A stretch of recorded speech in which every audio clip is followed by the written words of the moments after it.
kina Kim Chiu at Paolo Avellino. Mas lalo pang pinainit ang kilig vibes ng Kim Pao fans sa nalalapit na media announcement ng kanilang bagong teleserye.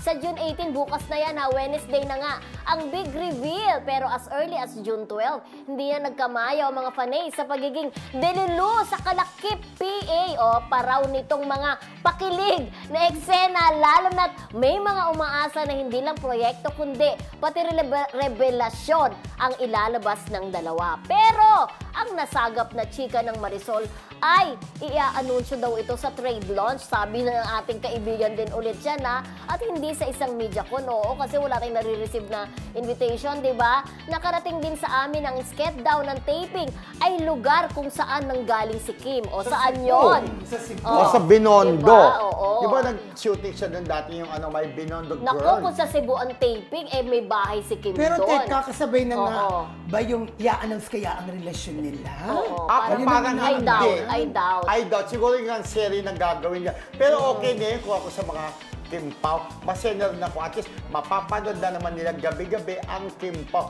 na hindi naman nakakasawang panoorin. Pero kung true na ang taping ha, kasi sabi sa atin ng ating friend, sa Cebu daw ang taping. Sabi ko pa nga sa kanya, pupunta ka ba ng Cebu? Baka hindi ate, sabi niya. Ay, hindi siya pupunta. Eh, di ba yan naman ating pwede sumusunod kung nasa ng Kim Pao? O, kasi, baka naman sumunod. Kasi naman medyo matagal daw ang taping, baka maubusan siya ng budget. Hindi, kung alam mo na, just to si Kim Pao, tapos babalik ng Manila, di ba? At kung sa Cebu ang taping ha, may bahay si Kim doon, papuntahin kaya ni Kim, si Paolo, at pakilala sa kanyang mga kaanak doon. Matutulogin pa nga ni Kim Chiu, pero sa ibang automatic. Ano tawag doon? Visitors room? Ano tawag doon? Guest Room. Automatic Yes, yun. yes, Papupuntay yes, ni naman. Kim Chiu sa bahay. Pero ang ginagamit kasi guest room. Guest Bakit room. ba guest room? Pareho naman ang bisita. Yes, kasi bisita. Pero Diba? pero una muna, magkukwentuhan muna sila sa kwarto ni Kim. Tapos pagkatulugan na, lipat ka na doon, sweet ka. Baka mamaya isipin ng iba, di ba may anets-nets. Eh, di naman ganun si Kim Chiu. Pero hindi daw sa Mag-ipat. kwarto. Sa sala, salas. magkukwentuhan. Sa kwentuhan sa salas. Pero hindi, doon muna sa malaking kamo ni Kim Chiu. Nakita niyo yung bahay ni Kim Chiu. Yung kwarto, ang ganda-ganda, no? Malang prinsesa. Doon niya pabutin muna si...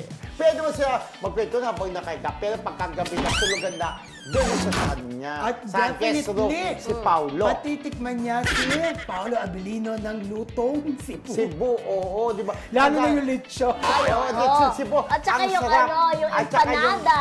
Ang sarap. At saka Ate yung Carmen bilog-bilog. Dalalas, namimiss namin yung chicharon and panada Yep. sa Cebu. At saka yung Diba? bilog-bilog na yung parang Otak. longganisa. Chorizo. Chorizo. Parang hindi siya masyadong Thank feel. you. Ako. Ay, kasi nakakasawa pa rin pag taba-tabaan, no? Oo. Ibigay niyo sa Gusto ko akin yung yung pusit. apat. Pusit na fry. Ako nagtitigasan naman ako sa pusit. Ah? Ako gusto yung bilog-bilog chorizo bilbao. Oo. Ang sarap. Mamaya magmerenda tayo.